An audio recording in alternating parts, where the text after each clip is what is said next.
Real Health Transformations is a podcast for the woman I once was and the woman I'm still becoming. It's for the new mom trusting her instincts, the seasoned mom questioning the science, and the party girl ready to trade Sunday scaries for sourdough starters. It's for the woman who's wrestled with weight, trauma, chronic illness, and the struggle to find balance in motherhood, career, and life. I'm your host, Holly Jean Mullen, a functional wellness practitioner and holistic real estate specialist. You are the expert on your body, and this show is here to help you cut through the BS, connect the dots between your health and your home, and find simple strategies that actually work for you. We'll have real conversations that matter, challenge the status quo, and keep it simple. If you're craving a calmer home, a clearer mind, or a healthier body, you're in the right place for real solutions, real encouragement, and real transformation.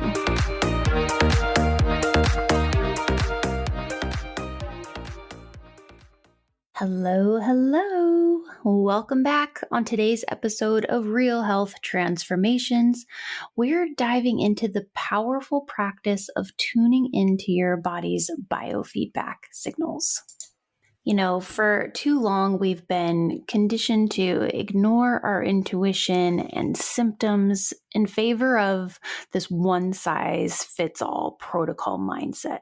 But the truth is, real health transformation requires personalizing your approach to your unique needs. So, on today's episode, we're going to explore food journaling, biofeedback tracking, and the in-depth nutritional analysis questionnaire. These aren't just busy work assignments that I give to my clients. I am sharing the secrets with you today. These are things I use with my clients. It's not busy work, guys. This is so important, and you're going to learn why. These are the starting point places for uncovering root causes behind issues like fatigue, digestive problems, hormonal imbalances, so much more. This is an action episode. So let me go into it. What I mean by an action episode is interactive. This is an all play. You guys, I referred to on the first episode, the download for the personal assessment, the biofeedback guide. That's what this episode is talking about. We are going all over that today. So go to the show notes. If you haven't already from episode 1, go to the show notes today. Download your personal assessment. It's going to include everything we're talking about in this episode. It is my gift to you, and this document will be referred to in all of the episodes going forward. It's that important. All right, so here we go. Really, where do I start? Gosh, I think I gotta back up a little bit. In our modern world, we've just become so disconnected from our bodies, and the feelings of illnesses that we have are so normalized, and we're taught to mask symptoms instead of figuring out why they're there. We're a pill for every ill society. Food journaling can be a very powerful tool. Now, I'm not talking about tracking your food, counting calories, macros, using an app. That's an entirely different conversation. Food journaling is actually like a diary where you share your daily experiences, what you're eating, what you're drinking, but then taking a thoughtful and reflective look at your mind-body relationship with the eating experience. This approach to food journaling is one of curiosity and not, as I say, the start of a war. War, you ask? Yes, because doesn't it feel like that sometimes? Think about the times you've downloaded that app and you start tracking those calories, tracking those macros. Sometimes it feels like the start of a war. Sometimes I know, this is me personally, maybe you don't relate to this, but I know that in the past, when I'm in that place, I feel like I'm psyching myself up for a fight. Like, okay, all right, I'm going to tackle these 20 pounds again. I'm going to win this time. Here we go. I'm not going to eat a single carb. I'm not eating more than 1,200 calories. I'm going to burn 400 calories a day. Yeah, I'm going to hit that spin class. You're going down, sucker. You know, it's like, it's a different mindset. All right. Too often we are waging war against ourselves. We're believing that we must change. And sometimes it's because we know we need to, like for health, but sometimes it's not from a good place. Sometimes we're thinking we need to change to be worthy of love or acceptance. And we cycle through these patterns of deprivation and punishment and self-loathing. And we're chasing this ideal, this goal that always just kind of seems out of reach, right? If you've never felt that way, kudos to you. I have felt that way. I know because I hear it, a lot of my clients feel that way. But what if we flip the script? Rather than hating our bodies into submission, what if we learn to love and accept them as they are? You know, it sounds so flowery and woo-woo, and I used to gag when I'd hear people talk like this. It still kind of makes me gag a little bit, I'm going to be honest. But it's kind of what needs to happen. And if you need to word that a different way, go ahead so it doesn't feel so foo-foo-y. But it really does. We do have to just give our bodies so much grace and accept. And I know when we're used to fighting it and to it's almost like being angry that our bodies don't respond the way we want them to. So I get it. So just flipping that to be into more of a loving and accepting place, it can feel weird. But true health isn't found through forcing that miserable change. It's going to blossom when we nourish ourselves, we nourish our minds, bodies, so, the whole holistic thing again. And we've got to come at it with kindness and compassion. That is really what helped me a lot this past year. And from that place of self-acceptance, that's when amazing shifts can occur. Cravings can start to fade. Exercising and movement can feel more joyful instead of daunting. And we really just start to come into alignment. So if you've been battling yourself, lay down your weapons. We're declaring a ceasefire. Okay. All right. Look, calories, macros, they have their place. But if that's all you know, or if that's the mental battle loop you've been stuck in, perhaps it's time to try another way and look at it from another perspective. Because our relationship with food is meant to teach us, not to torment us. Our concerns with food, they kind of show us how to step into our best selves. We just need to kind of do the work. And I hate saying that. Do the work. It's like, I've been doing the freaking work for years. It's like, no, okay. But we need to do it from a different angle. Okay. Anyways, that's what we're talking about on this episode. We're going to talk about food journaling, as I just did, and why. But we're going to add another component, another layer, and that's going to be biofeedback, because these practices are going to help us reconnect with our body's innate wisdom. We're going to become empowered partners in this well-being journey. So, boom, let's go. All right, starting with the food journal, I can get a lot of resistance here because of the way I'm asking to do this. Is not an app, y'all, okay? It's not MyFitnessPal. It's not Chronometer. It's not anything you're going to download on your phone. It is printing out pen and paper. If you really have to, I have a digital version that you can type it up, but there is beauty in the writing and the pen and the paper and the printing it out, going old school. Writing by hand engages more of the brain. It creates stronger neural pathways when compared to just typing. So this really allows people and my clients to really better internalize the process their food intake is having on their day. They can process their cravings when we're writing it by hand. And the focused attention that is required for handwriting also helps you become more present and more attuned into how certain foods can make you feel physically and emotionally. It activates different regions in the brain. So it kind of is activating cognition and sensory processing and memory formation. So this is all really in reinforcing that mind-body connection when it comes to documenting our diet, what we're eating, energy levels, mood, and these other biofeedback markers we're going to talk about.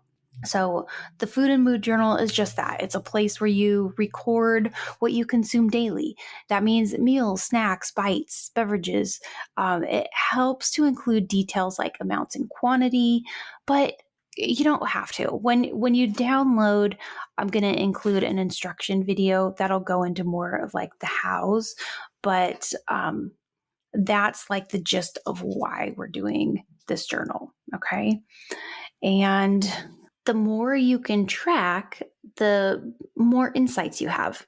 Obviously, all this is we're trying to make connections and look for patterns, because there we can best know how to make recommendations and to make changes based on what our goals are. Like, for example, some common things I see or notice. Let's say a client comes to me and says, "Oh, I'm really good during the day and I eat well, but at night I just don't seem to have any willpower. And that's when my sugar cravings really kick in." And 9 times out of 10, made up statistic right there, before I even see this person's food journal, I kind of have an idea what it's going to look like. This person's probably not eating very much food at all during the day. Maybe just having coffee for breakfast, calling it intermittent fasting, maybe having a protein shake like a little bit later in the morning, a snack or a salad or a light lunch in the afternoon. That's why you're hungry at night. And that's why you don't have any willpower at night. Baby girl, you need to eat some food, okay? You're hungry. You're hungry. That's why your cravings kick in at night. That's just one example, but other things that show up, maybe someone might notice that after a night of staying up late or not getting good sleep, the next day they might have increased hunger, increased cravings, increased food consumptions, and maybe an increase of consumptions of foods they wouldn't normally eat. And then maybe the day after that, they might notice more moodiness or irritability or headaches. That could all just kind of show you how sleep impacts your hunger hormone signals. You might eat something that maybe your body has a sensitivity to, and that next day, that's where those symptoms are coming up. You can't see that on an app. You don't get to see that big picture. And then just by tracking these things, maybe by tracking bowel movements and other digestive patterns, we can pick up on unnoticed food sensitivities. There's a lot of things we can pick up. Some of the benefits that we can see are like when it's a good idea to do food journaling. Honestly, if you've never done a food journal in this way before, it's a great idea, because it really does help just to see it all laid out there. If you're struggling with something, if you're just starting out, if you just need to make some changes and not sure where, if you're noticing symptoms in your body, those are all good times to start a food journal, just to kind of get a baseline of what's up. And it's not a tracking journal so that you could judge what you're doing, right? Where sometimes we use like those apps to be like, "Oh my gosh, I can't believe I'm eating this many calories or all this." It's like, no, we're looking at this like objectively to see, what am I doing? What does my day and my week look like of eating?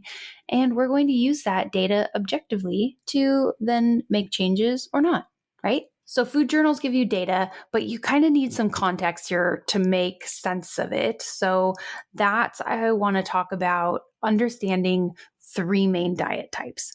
This plays a role in when it comes to just putting things into perspective when we're food journaling, or just in understanding who we are as eaters and where we are in our eating experience part of life.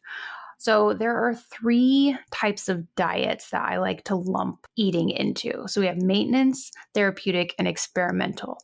I will talk about these in length and diet and nutrition in future episodes. So check show notes, as I will update with links to episodes as they are posted. So this is just a quick rundown that's helpful background knowledge to understand the benefits for using these with your food journal, your biofeedback, and your nutritional assessment questionnaire. So maintenance diet, this is just that. This is what you do to maintain your life. This is how you eat all the time, your day-to-day, your norm. A maintenance diet is meant to give us long-term nutritional stability. These do tend to change over time as our bodies change, our lifestyle changes, our lifestyle needs change, our maintenance diet changes. Therapeutic diet, this is a diet for a purpose, such as you just received a diagnosis and you have to eat a specific way. Your doctor or nutritionist or someone you're working with prescribes you a certain type of diet. Examples would be like carnivore for certain types of cancers, or SIBO or Crohn's, using keto for epilepsy, which is very famous, keto for PCOS or diabetes, or autoimmune protocol, an AIP diet for certain autoimmune things. These types of diets have therapeutic benefits. That's why they're called therapeutic diets. They can help alleviate symptoms. They can really just help facilitate dramatic healing. They are not meant for long term. That is a part that gets missed. Because therapeutic diets get used to actually help heal something, sometimes people get stuck there. They never branch out from that or transition into a maintenance diet. A therapeutic diet is not meant to become your long-term maintenance diet. So that is where we can get tripped up. These diets also don't necessarily work long-term. Benefits can be timing specific. They can lose effectiveness once natural healing limits are reached. So there's a lot of things to talk about within the realms of therapeutic diets, but that's just one. And then the other one's experimental. This is something you just want to try. I lump diet variation into this category. Sometimes a temporary situation, like let's say you have your maintenance diet, then you're going on vacation. You are going on a cruise, which includes all your food and beverages. That would be an experimental diet. What happens if for 7 days while I'm cruising the Bahamas, I just eat and drink whatever I want? I'm going to experiment with that. Something less extreme would just be experimental. It's like, hey, I've never tried a vegetarian diet. I would like to try that for a little bit and see how my body feels in response. I've never tried carnivore. I would like to try that and see how my body feels in response. Anything you're trying just to see how it makes you feel, that's an experimental diet. I think we do a lot of those. And, sometimes we fluctuate in between the three. Sometimes a therapeutic diet can be an experimental diet, and vice versa. Sometimes our maintenance diet can be a little bit experimental to see, can I maintain eating this way for a while and still meet my needs? So knowing which category your current diet falls into provides a baseline for analyzing those food journal entries. And then from there, it gives you a little bit better of an understanding of how you can troubleshoot what's working, what's not, and then you can make strategic adjustments. Another thing a food journal is really helpful for is doing an elimination diet. Around 45 to 70% of people have some sort of food sensitivity. And it's important to identify food sensitivities so we can be able to remove them from our diet for a period of time. And they can be hard to identify. And testing, let me tell you guys, testing for food sensitivities, not accurate. A full-blown food allergy, yes, you can get testing for that. Sensitivities. So when you can do a journal, sometimes you can see that your symptoms from eating something can be delayed up to 72 hours after consuming. So when you download the guide, we'll talk more about this in the instructional video and give you some more ways to test for food sensitivities at home that are pretty simple. Journaling for nutrition, for diet, for mood, it's an easy, free, beneficial tool that you can use whenever you need to recalibrate or just establish a starting place for your health journey. Now, let's tie in the body feedback chart and how these work together.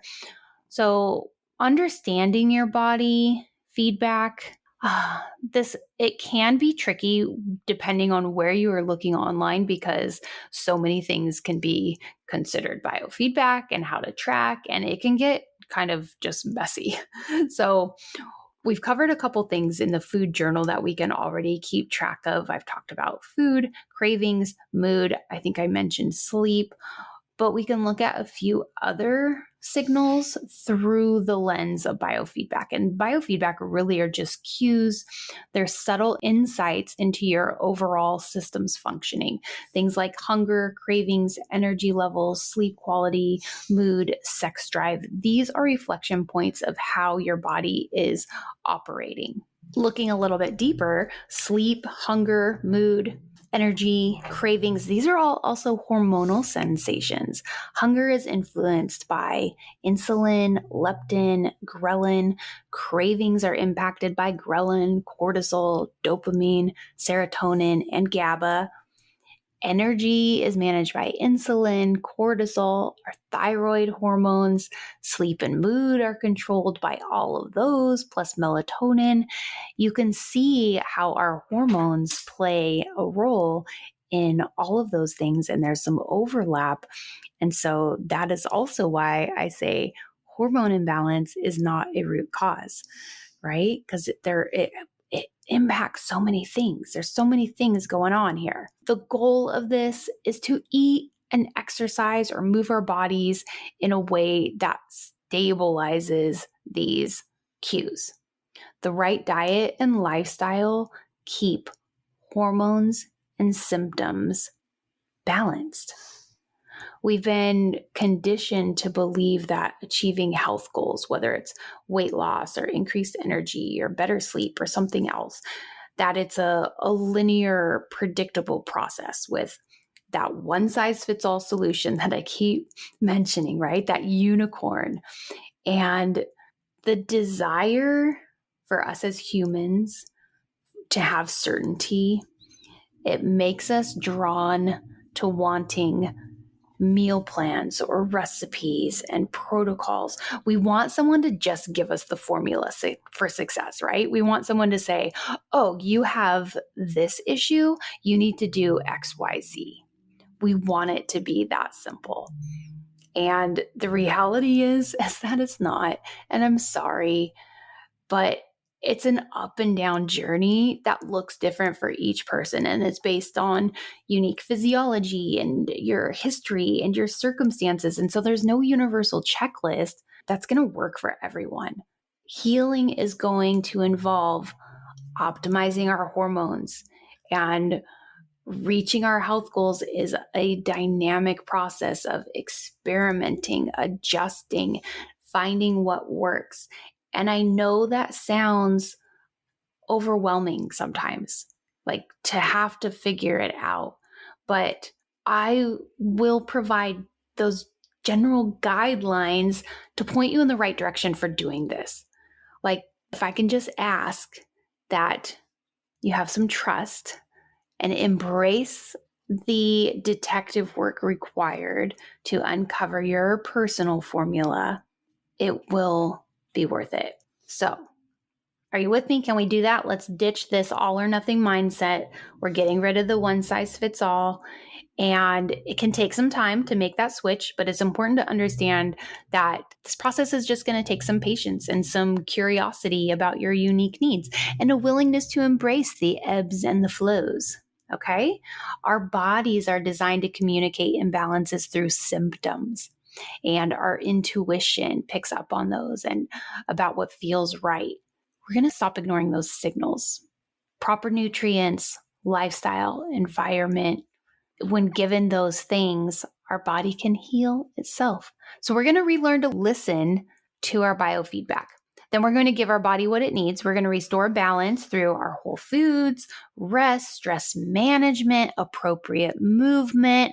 It's an integrative approach that recognizes all symptoms are connected.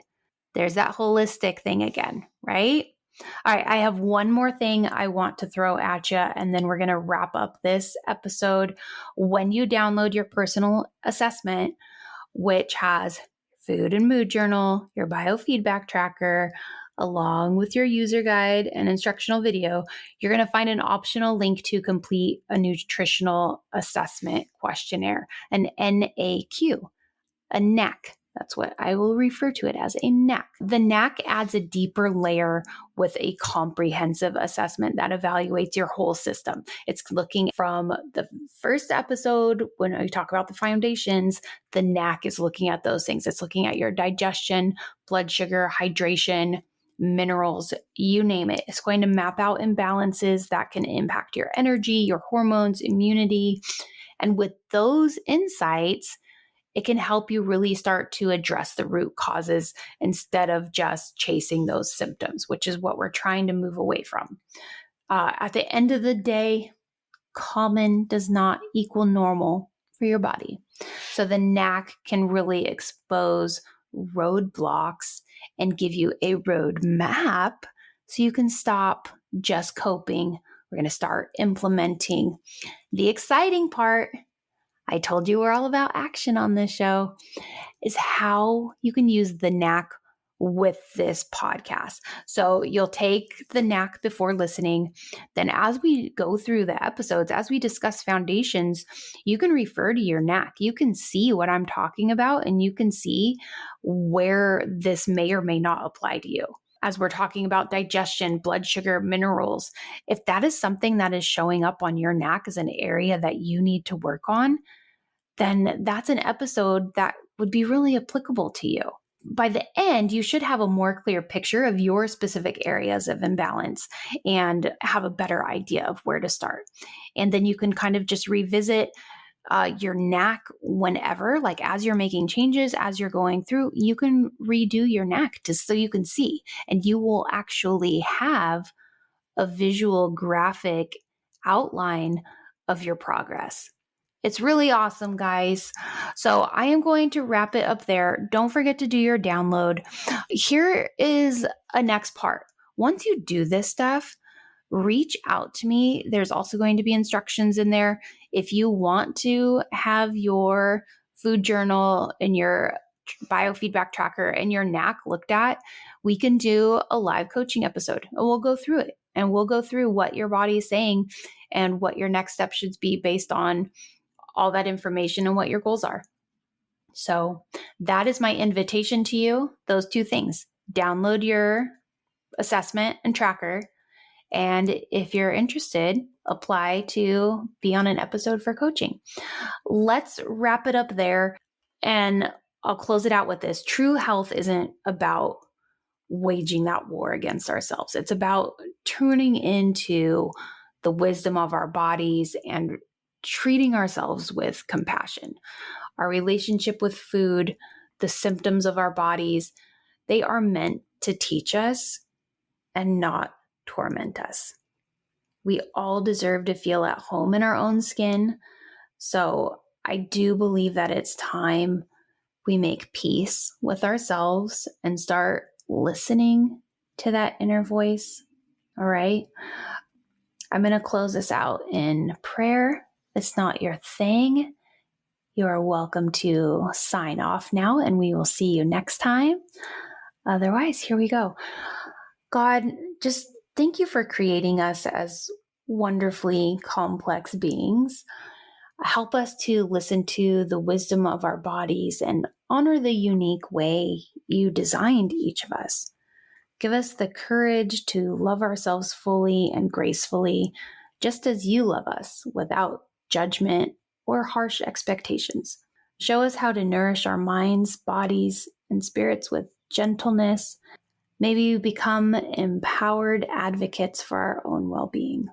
Maybe become attuned to the signals that reveal what brings true health and vitality to us. And in those moments when we struggle, I pray that you remind us that you see us as whole and worthy exactly as we are. I thank you for walking this journey of growth and self-discovery with us, and may we be reminded to seek your word as the light on our path. And in your name we pray, amen. That is it for this week's episode. See you next time. Thanks for listening to Real Health Transformations. I hope this episode met you where you are and helped you cut through the noise, maybe get a little closer to the real practical solutions you've been looking for. Remember, everything shared here is for education and for inspiration, not medical advice. I am not your doctor. I am a podcast host. I am your encouraging digital friend. Always do what is right for you and consult a trusted healthcare provider before making any big changes. If you loved what you heard today, please subscribe, share with a friend, and let's keep having the conversations that matter without the fluff. Find me on Instagram. Let's keep this conversation going and keep questioning things. Keep finding what works for you. You've got this. I'll see you next time.